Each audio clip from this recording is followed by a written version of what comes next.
अक्सर मन में ये सवाल आता है कि भाई मैं पढ़ता तो हूँ पर परीक्षा में लगातार असफलता मुझे क्यों मिल रही है।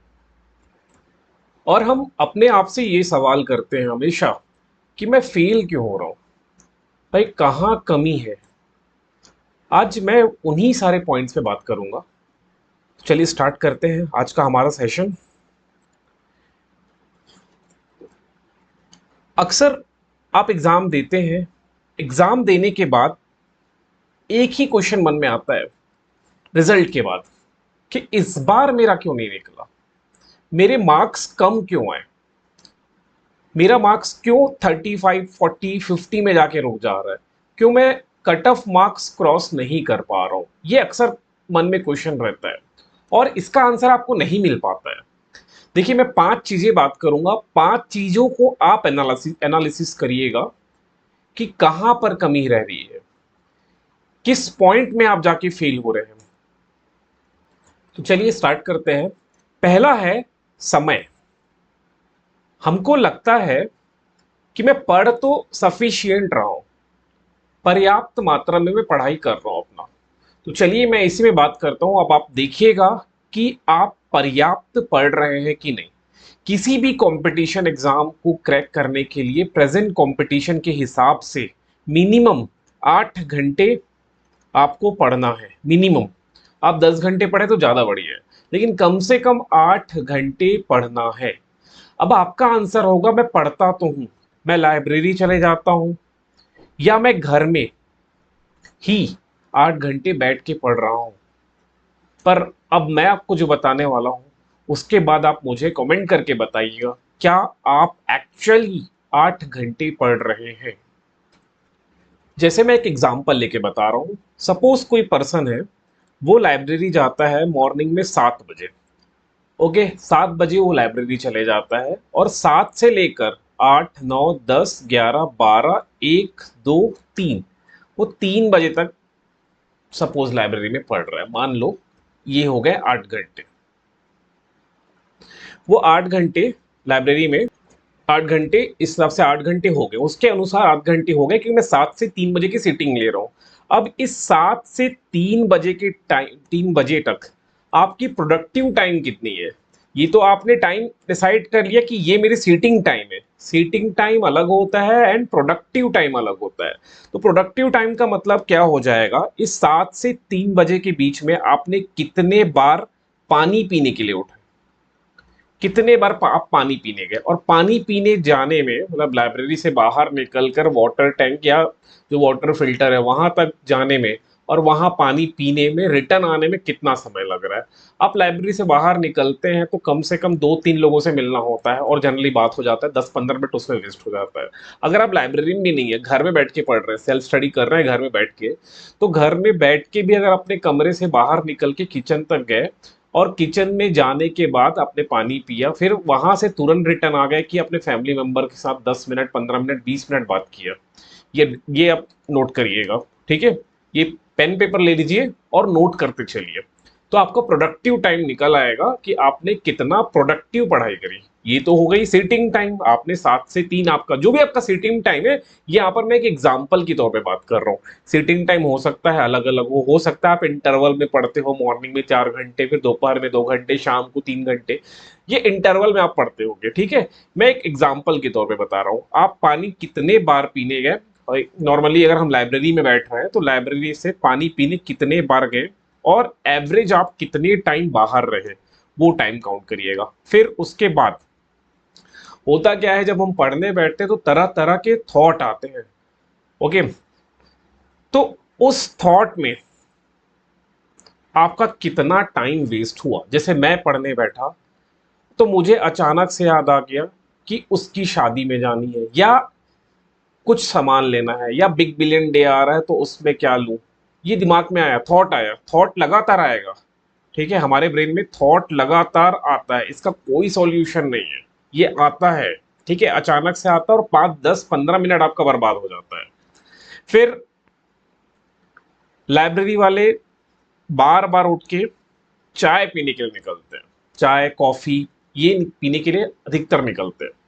तो आप उस सीटिंग आवर में कितने टाइम्स, कितने बार टी ब्रेक लिए, ये काउंट करिएगा। और टी ब्रेक में कितना टाइम आपका जाता है, ये काउंट करिएगा। चौथा, ऑब्वियसली पानी चाय पी रहे हैं तो टॉयलेट कितने बार होंगे, ये भी आप काउंट करिएगा। कितने बार टॉयलेट के लिए आप लाइब्रेरी से बाहर निकले या रूम से बाहर निकले, और कितने देर आप बैठे, ये काउंट करिएगा। और जिसमें हमारा सबसे ज्यादा समय जाता है वो है मोबाइल।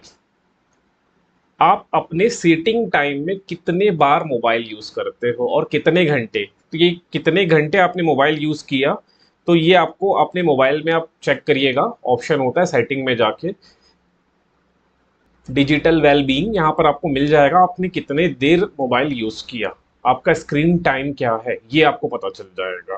तो ऑब्वियसली आप लोग देखोगे तो खुद आश्चर्य हो जाओगे, आपका मोबाइल जो मोबाइल चलाने का समय है या स्क्रीन टाइम है वो मिनिमम 4 घंटे होगा। आपको नहीं लगता होगा कि आप 4 घंटे यूज नहीं किए होगे, लेकिन आपका स्क्रीन टाइम 4 घंटे होगा मिनिमम। अगर आप यूट्यूब या फिर किसी ऐप से पढ़ाई कर रहे हैं तो वो और ज्यादा होगा, 6-7 घंटे भी हो सकता है। ठीक है, जनरली हमें ऐसा लगता है कि मैं 5 मिनट बस देखूंगा, 2 मिनट देखूंगा, 5 मिनट भी नहीं। मैं मोबाइल उठाता हूँ कि 2 मिनट इंस्टाग्राम देख लूँ या 2 मिनट व्हाट्सअप देख लूँ, और वो कब 1 घंटा हो जाता है हमें पता नहीं चलता। कब 1 घंटा हो गया मुझे पता ही नहीं चलता, और ये सब मेरे सीटिंग टाइम में ही जा रहा है। ओके, ये मेरे सीटिंग टाइम है, और उस सीटिंग आवर में ही मैं ये सब कर रहा हूँ। तो 8 घंटे में, तो ये आपके 8 आवर्स में ये माइनस कर लीजिएगा। अब आप मुझे कमेंट करके बताइएगा आपका प्रोडक्टिव टाइम कितना है। प्रोडक्टिव टाइम, ये आपका एक्चुअल प्रोडक्टिव टाइम हो गया। ठीक है, और ये सबके साथ होता है। लगता है कि भाई मैं लाइब्रेरी जा रहा हूँ तो मैं पढ़ ही रहा हूँ, बट एक्चुअल में ये नहीं है। आप अब नेक्स्ट टाइम लाइब्रेरी जाओगे तो इसको कैलकुलेट करना, या दूसरों को देखना। अब उस दिन लाइब्रेरी मत पढ़ना एक दिन जाके, और बैठना सिर्फ, और अगल बगल को नोटिस करना। वो पर्सन जो बगल वाला बंदा है, वो हर 10-15 मिनट उठ रहा है, बाहर जा रहा है, कॉल आ रहा है, फिर अंदर आके बैठ रहा है, फिर पानी पीने जा रहा है, फिर कोई चाय के लिए बुला लिया तो चाय पीने जा रहा है। ठीक, तो वो भले बोल रहा है कि मैं 12 घंटे लाइब्रेरी में हूँ, लेकिन जो उसका प्रोडक्टिव आवर्स है, पढ़ने का जो एक्चुअल टाइम है, वो कुछ ही घंटे होंगे। और इस कारण से आप वो पर्सन या आप फेल हो रहे हो। ठीक है, दूसरा, अगर मैं घर में ना 1 आध घंटे भी पढ़ लूँ तो मुझे ऐसा लगता है कि मैं बहुत पढ़ लिया यार, बहुत पढ़ लिया, ऐसा फील आता है अंदर से। और फिर लगता है कि आज का कोटा हो गया, बस इतना ही पढ़ना था, आज का कोटा हो गया। अब इस प्रॉब्लम का सॉल्यूशन क्या है? इस प्रॉब्लम का एक सॉल्यूशन है स्टॉप वॉच। आपके मोबाइल में ही एप्लीकेशन है, अलार्म वाले सेक्शन में मिल जाएगा। आप जब पढ़ने बैठे हैं, स्टॉप वॉच को ऑन करिए। अब उसमें टाइम लिखाना चालू हो जाएगा, 1 सेकेंड 2 सेकेंड से वो चालू होगा। आप जब भी पॉज ले रहे हैं पढ़ने में, जब भी उठ रहे हैं पानी पीने के लिए या चाय पीने जा रहे हैं या मोबाइल चला रहे हैं या किसी का कॉल आ रहा है, तो पहले स्टॉप वॉच में जो टाइम चल रहा है, टाइमर चल रहा है, उसे स्टॉप करिए, रोकिए उसको। और उसके बाद आपको जो एक्टिविटी करना है करिए। ठीक है, पानी पीने जाना है, स्टॉप वॉच में पॉज करिए और जाइए। फिर वापस आके आप पढ़ना स्टार्ट कर रहे हैं तो फिर इसको ऑन करिए। तो उसमें आप एक्चुअल में मॉनिटर कर पाओगे कि आप कितने देर बैठ रहे हैं पढ़ने के लिए। ठीक है, इस तरह से स्टॉप वॉच लगा दिए, ये बढ़ते रहेगा और आप एक्चुअल में मॉनिटर कर पाओगे। और ये धीरे से आपको अपनी प्रोडक्टिव टाइम जो है उसको 8 आवर्स तक लेके जानी होगी। ठीक है, मतलब आपको पानी पीने लिमिटेड बार उठना है, चाय पीने मिनिमम 2 बार, ठीक है, मैक्स 2 बार, इसके ज़्यादा नहीं उठना है। पानी पीने अगर 8 घंटे पड़ रहे हो तो एक बॉटल लेके बैठो। ठीक, तो बार बार उठना नहीं पड़ेगा।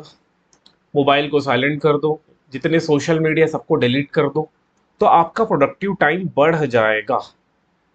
ठीक है, तो ऐसा करके आप अपना प्रोडक्टिव टाइम बढ़ा सकते हैं। सेकंड है एमसीक्यू। आप जो भी एग्जाम की तैयारी कर रहे हैं वो मल्टीपल चॉइस क्वेश्चन ही आते हैं उसमें। ओके, तो हम क्या करते हैं, हम एक गलती करते हैं कि हम केवल थ्योरी ही पढ़ते रह जाते हैं, हम एमसीक्यू क्वेश्चन प्रैक्टिस नहीं करते। जब तक आप एमसीक्यू क्वेश्चन उस टॉपिक का प्रैक्टिस नहीं करोगे, तब तक आपके दिमाग में जो गया तो है, लेकिन प्रॉब्लम सॉल्विंग वाला जो एटीट्यूड है वो आपको नहीं आएगा। तो जब तक आप प्रॉब्लम सॉल्व नहीं कर पाओगे तो एग्जाम में बैठने का मतलब ही क्या है। इसलिए अगर एक टॉपिक आप पढ़ते हो तो उसके बाद वो टॉपिक का एमसीक्यू लगाइए। एमसीक्यू की स्पेशल बुक आती है, आप ऑनलाइन भी लगा सकते हैं, लेकिन लगाइए। ओके, एमसीक्यू लगाने से प्रॉब्लम सॉल्विंग एटीट्यूड आप में आएगा। ठीक। और इवन दो आप प्रीवियस ईयर के जो क्वेश्चंस हैं या प्रीवियस ईयर क्वेश्चन बैंक जा आते हैं, उसके अगर एमसीक्यू सॉल्व करते हो तो आपको ज्यादा फायदा मिलेगा। थर्ड है रिवीजन। देखो, हमारे ब्रेन का एक नेचर है कि हम अगर किसी चीज को एक बार पढ़ते हैं तो ज्यादा से ज्यादा 2-3 दिन तक याद रहेगा, उसके बाद टाइम के साथ आप उस चीज को भूलना चालू कर दोगे। तो आपको बार बार रिवीजन करना है, रिवीजन एंड री रिवीजन। कम से कम 5 से 6 7 जितना कर सकते हो, मिनिमम 5 बार आपको रिवीजन करना है बिफोर एग्जाम। एग्जाम के जस्ट पहले आपको 5 से 6 बार रिवीजन करना है, तब जाके वो फैक्ट्स याद रहेगा। ठीक। तो रिवीजन तभी कर पाओगे जब आपके पास शॉर्ट नोट्स बना होगा। शॉर्ट नोट्स, जब तक आप शॉर्ट नोट्स नहीं बनाए हैं तब तक आप रिवीजन कर ही नहीं सकते। अगर आपके पास कोई बुक है 500 पेजेस का, अब उस 500 पेजेस के बुक को आप 5 से 6 बार रिवीजन नहीं कर सकते। तो दो तीन ऑप्शन है, या तो शॉर्ट नोट्स बनाइए जो कि बेस्ट वे है, दूसरा आप अपने 500 पेज की किताब में हाईलाइट करके हाईलाइट करिए और बुक के ऊपर में ही लिखिए। ठीक है, हर लेफ्ट और राइट साइड में थोड़े स्पेसेस होते हैं, ऊपर में स्पेस होता है, नीचे स्पेस होता है, मतलब किताब की जहां पर लिखा है उसके ऊपर नीचे लेफ्ट राइट सारे साइड, चारों साइड में क्या होता है, स्पेस होता है, वहां पर आप शॉर्ट शॉर्ट में लिखना चालू करिए। लेकिन वो कंफ्यूजन होता है। जब सबसे अच्छा तरीका है कि आप शॉर्ट नोट्स बनाइए, उस 500 के बुक को कन्वर्ट कर दीजिए 50 to 60 पेज के नोट्स में। अब इसको रिवीजन किया जा सकता है, 50-60 नहीं कर पा रहे तो 100 पेज में कन्वर्ट कर लो। अब इसको रिवीजन किया जा सकता है 5 से 6 बार रिवीजन। अब आप मुझे बताइए कमेंट करके, आप एग्जाम के पहले कितने बार रिवीजन करके गए थे। जिस भी एग्जाम में अभी आपका रिजल्ट आया जिसमें आपका सिलेक्शन नहीं हो पाया, अब मुझे कमेंट करके बताइए कि कितने टाइम्स आपने रिवीजन किया है। देखिए, हमारा जो ब्रेन है ना, ऐसी चीजों को याद रख लेता है जिसमें आपने अपना 100% डेडिकेशन दिया हो, जिसमें आपका बहुत इंटरेस्ट हो। लाइक मूवी, अगर आप मूवी आज से 10 साल पहले भी जो देखे होंगे वो आपको लगभग लगभग याद होगा, क्योंकि आपने फुल इंटरेस्ट के साथ पूरा कंसंट्रेट करके उस चीज को देखा है, तो आपको वो याद है। या हमारा ब्रेन किसी ऐसे चीज को याद रखेगा जो थोड़ा वियर्ड हो। ठीक। तो अपना जो ट्रिक आप बनाओ, मैं यही बोलूंगा, याद करने के लिए ट्रिक बनाओ। जब ट्रिक बनाओगे, और ट्रिक को ऐसा वियर्ड चीज से कनेक्ट करना कि आपको लंबे समय तक याद रहे। चौथा, हम जो लगातार गलती कर रहे हैं वो है अपने किताब को चेंज करना। आज मैं कोई एबीसी पब्लिकेशन की किताब पढ़ रहा हूँ, एग्जाम दिया, फेल हो गया। अब कोई मुझे बता दिया यूट्यूब में या इंस्टाग्राम में, मुझे कोई बता दिया कि पीक्यूआर पब्लिकेशन की किताब बेस्ट है और यहां से एग्जाम में क्वेश्चन आते हैं, तो मैं क्या करता हूं, ये किताब ले लेता हूं। उसके बाद फिर मैं फेल होता हूं। अब मुझे लगा कि यार पीक्यूआर बुक से ज्यादा अच्छा तो एबीसी था, तो मैं यहाँ, या मैं किसी तीसरे किताब की ओर चले जाता हूँ। तो ये गलती नहीं करना है। आपको एक अच्छी किताब लेनी है और उसी किताब को 10 बार पढ़ना है। ठीक है। हम क्या करते हैं कि 10 किताब लेते हैं और एक बार पढ़ते हैं। आपको क्या करना है, केवल एक किताब लेनी है और उसी किताब को 10 बार पढ़ो, बार बार रिवीजन करो, ताकि वो अच्छे से याद हो जाए, उसके अंदर जो फैक्ट्स हैं वो पूरा आपके दिमाग में बैठ जाए। ठीक। सो मैं यही सजेस्ट करूंगा कि कोई सी भी, आप जो भी स्टार्ट कर रहे हो, अगर स्टार्ट कर रहे हो तो कोई एक अच्छी किताब मार्केट में सर्च करिए और उसी किताब को 10 बार पढ़िए। ठीक। तो ये गलती आप देखिएगा आप करते हैं कि नहीं। मोस्टली स्टूडेंट यही गलती करते हैं। एंड लास्ट, अक्सर जो हम पांचवी गलती करते हैं वो हम प्रीवियस ईयर क्वेश्चन को सॉल्व नहीं करते। प्रीवियस ईयर क्वेश्चन आपके एग्जाम की जान है। अगर आप प्रीवियस ईयर क्वेश्चन को देखते हैं तो आपको आपके एग्जाम का पैटर्न, लेवल, ये सब समझ में आ जाता है। ठीक है। और हम एक गलती ये करते हैं कि प्रीवियस ईयर क्वेश्चन का मतलब हम लास्ट ईयर का, केवल लास्ट ईयर के क्वेश्चन को सॉल्व करते हैं। तो अगर आप लास्ट ईयर बस का कर रहे हो तो आपको नहीं समझ में आने वाला। आपको कम से कम 5 से 7 साल ठीक, 5 to 7 years में उस बोर्ड द्वारा जितने एग्जाम कंडक्ट कराए हैं आपको सबको देखना है कि एग्जाम में क्या क्या पूछा जा रहा है, कहां से पूछा जा रहा है, क्वेश्चन की जोन क्या है। क्वेश्चन जोन का मतलब होता है, अगर आप देखोगे ना, तो अगर कॉन्स्टिट्यूशन में पूछा जा रहा है तो मेनली फंडामेंटल राइट से पूछा जा रहा है, कि अगर अगर ज्योग्राफी की बात हो रही है तो मेनली फिजिकल ज्योग्राफी से पूछा जा रहा है, तो आपको एटलीस्ट ये पता चल जाएगा कि क्वेश्चन का जोन क्या है। ठीक, तो प्रीवियस ईयर पेपर आपको करना अत्यंत आवश्यक है। अगर आप प्रीवियस ईयर क्वेश्चन 5 से 7 साल कर लेते हो ना, तो सफल होने से कोई नहीं रोक सकता। मैं आपको बता दूं, आपको एटलीस्ट आइडिया लग जाएगा प्रीवियस ईयर से कि व्यापम ऐसे ही तो पूछ रहा है, या पीएससी ऐसा ही तो पूछ रहा है, या यूपीएससी ऐसा ही तो पूछ रहा है। बस प्रैक्टिस, प्रीवियस ईयर क्वेश्चन बहुत अच्छे से करना है। और एक चीज और, आपके पास होना चाहिए सिलेबस। सिलेबस के अकॉर्डिंग ही पढ़िए, सिलेबस में जो दिया है उसी को पढ़िए, सिलेबस से बाहर बिल्कुल ना जाइए। अब मुझे आप कमेंट करके बताइए कि आपके फेल होने के पीछे क्या कारण है। ये 5 रीजन तो मैं दे दिया, ठीक। अब अगर आप देखोगे तो आप लोग इसी यही कहीं फंस रहे होगे, इन्हीं यही कोई जो 5 में से मैं आपको कारण बता रहा हूँ ना, यही 5 कारण होगा बेसिकली, यही कहीं आप फंस रहे होगे। ठीक है, तो इसको इम्प्रूव करने का प्रयास करिए। ठीक है, सबका सॉल्यूशन है। ठीक, अपने आप को देखिए और ये 5 कारण को जो कागज में लिखे होंगे उसको एनालिसिस करिए कि भाई ये रीजन है और इसका सॉल्यूशन आपको ढूंढना है। अपने लिए आप बेस्ट सॉल्यूशन ढूंढोगे, ठीक है। कोई दूसरा बताएगा तो हो सकता है वो आपके लिए बेस्ट ना हो। ओके, सो अपने लिए बेस्ट सॉल्यूशन ढूंढिए इन 5 रीजन का। ठीक है, वीडियो अच्छा लगा हो तो लाइक करिएगा, और कोई डाउट हो तो कमेंट करके मुझे बताइएगा। ठीक है, चलिए फिर मिलते हैं नेक्स्ट वीडियो में।